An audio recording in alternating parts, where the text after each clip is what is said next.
It's the week of March 23rd, 2020. My name is Aubrey. And I am Bren. Welcome to Your TNN. A 600-mile-wide plasma space hurricane that ranged over the North Pole was confirmed and described by scientists for the first time. The University of Reading announced in a press release a couple of weeks ago.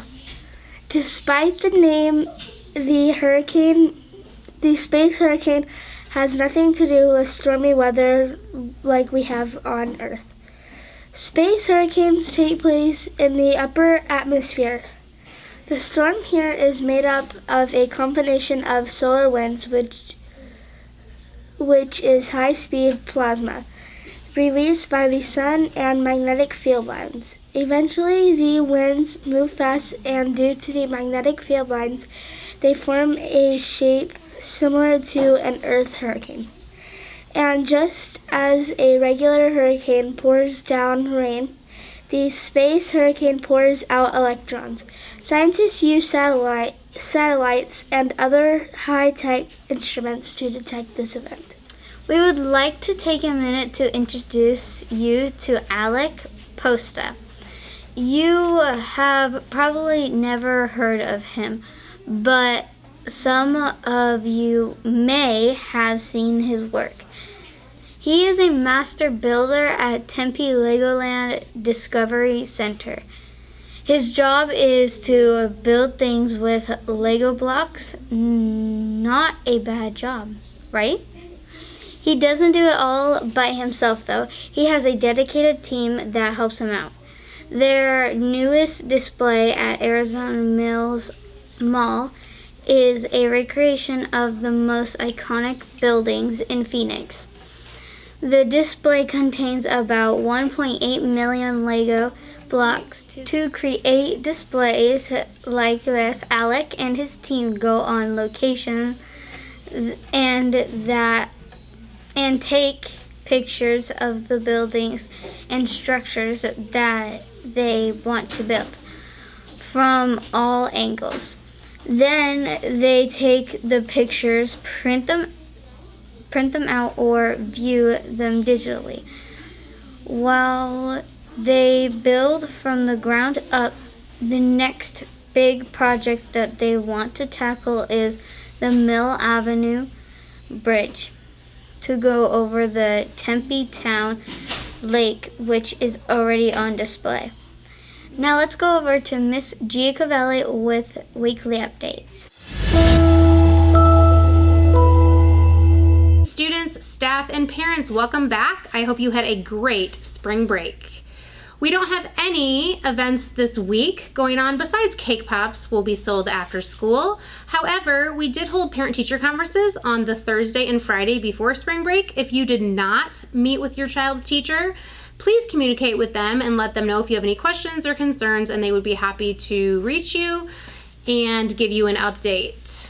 Please make sure that you are dropping your children off to school on time by 6:45 if you would like them to have breakfast in the classroom, and if not, please by 6:55 at the latest, because the cars are getting backed up in the drive-through lane and we have several students walking in late each day. Also, please make sure that you are not passing a bus when the stop sign is out.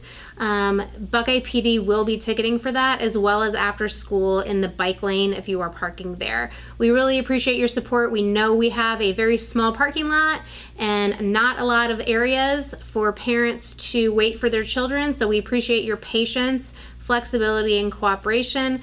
Let's have a great week. Thank you, Mrs. Giacovelli. Now let's go over to Mrs. Williams with Counseling Corner.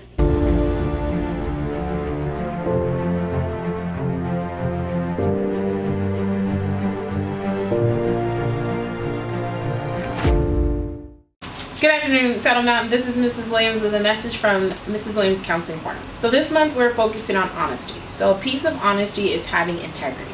Well, what is integrity? Integrity is doing what you're supposed to be doing when no one else is looking. So if you're supposed to be doing your math homework, you're doing it without having to be told. If you're supposed to be working in class on an assignment, you're doing it without anyone knowing that you're doing it. You're just getting it done. That's having integrity. So I would like for you guys to start working on integrity. As I'm at Saddle Mountain, as I'm at Wintersville, and as I'm at Tartesso, I'm looking for kids showing me integrity. Integrity keeps you honest, and that's what we're focused on this month, being honest. So remember, all of you guys, let's show integrity. Also, we're doing our highlight this month for women's history. So today we're focusing on Miss Mary Jane McLeod Bethune. She was an American educator and a stateswoman. She attracted the attention of people who were contributed with time and money, which enabled the development of academic schools and colleges. She later continued to develop a university. She also was appointed as a national advisor for the President D. Franklin Roosevelt as a part of what was known as his Black Cabinet. She is known for being the first lady of the struggle because of her commitment to gain better lives for Americans. Great job, Miss Mary Bethune. So again, we're focusing on history of women this month. So this month, please show integrity and remember our women of history. Have a great day. Bye. Thank you, Miss Williams. Now let's go over to Anthony and Damien with sports. Sports. My name is Anthony. And I'm Damien. The Arizona Diamondbacks are approaching the end of spring training for this year. When this was filmed before spring break, the team was 4-4 through its first 8 games. They'll kick off their regular season next week on the road against the Padres. The Coyotes put together back-to-back wins before our break against Minnesota and Colorado. They are currently in 5th place in the West and need to keep playing hard to make sure they finish in the top 4 spots to make the playoffs. The Suns went to the All-Star break with 4 wins in a row. Devin Booker was also named as the Western Conference Player of the month of March. Phoenix Suns are looking like a strong playoff team at this moment and hope to keep it going in the second half of the season. That is all for sports news. See you next time. Thanks, guys. Now let's go over to Olivia and Josh with entertainment news. News. I'm Josh. And I'm Olivia. Last November, the MIM, or Musical Instrument Museum of Phoenix, started an exhibit with a glimpse into dramatic and lively masquerade traditions of Central Africa. It is called Congo Masks and Music, Masterpieces from Central Africa, presented by U.S. Bank.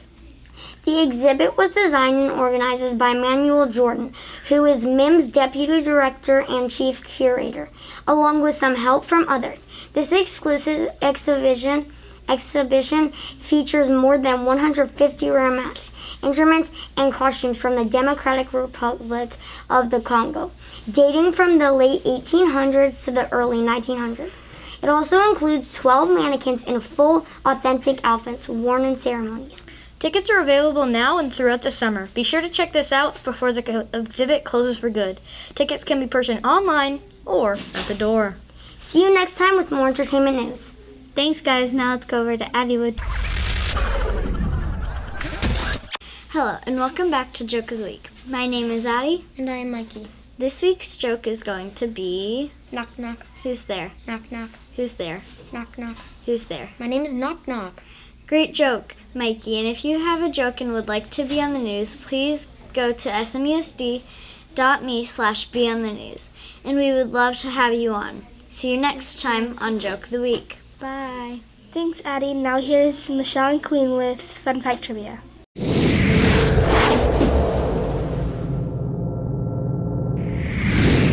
Welcome to Fun Fact Trivia. My name is Michelle. And I'm Queen. March 23rd is National Near Miss Day. It is celebrated on March 23rd because that is the day back in 1989 that a huge asteroid almost hit the Earth. Asteroid 4581 eclipses was the size of an average mountain on Earth. Scientists feared that if it would have hit Earth, it would have done the same amount of damage. Scientists feared that if it would have hit Earth, it would have done the same amount of damage as a 600 megaton atomic bomb. Today's question is, how close is the asteroid to the Earth? A. 5,000 miles. B. 50,000 miles. C. 500,000 miles. You have 10 seconds to make your decision.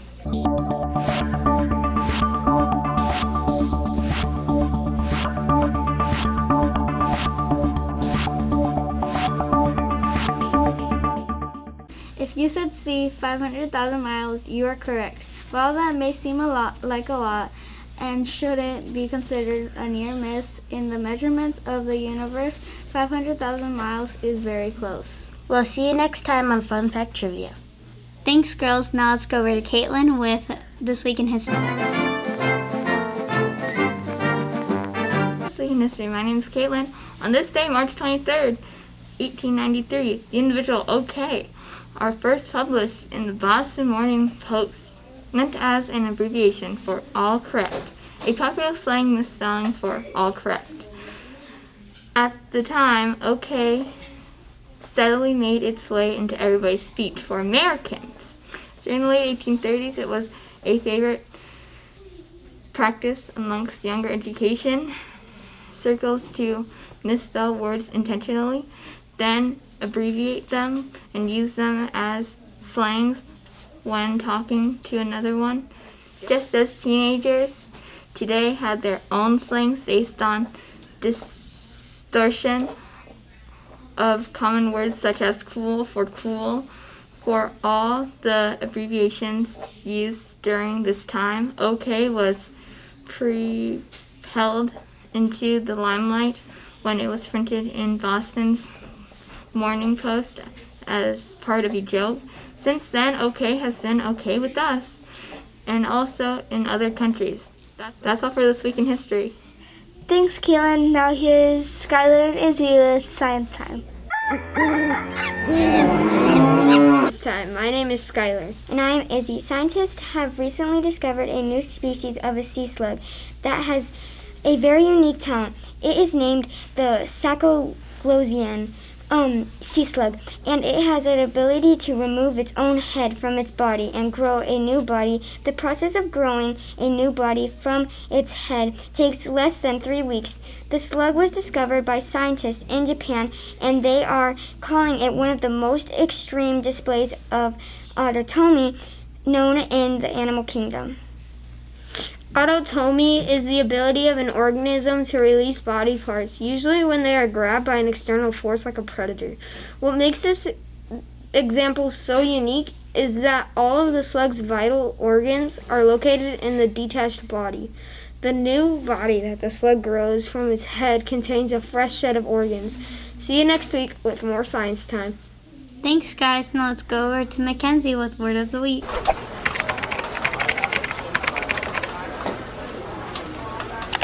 Welcome to Word of the Week. My name is Mackenzie. This week's word is frequency. Frequency is a noun and it means the rate at which something occurs over a period of time. Here's how you can use it in a sentence. The city installed some new traffic lights to decrease the frequency of car accidents. That is all for Word of the Week. See you next time. Thank you, Mackenzie. That is all we have for this episode of TNN. See you next time.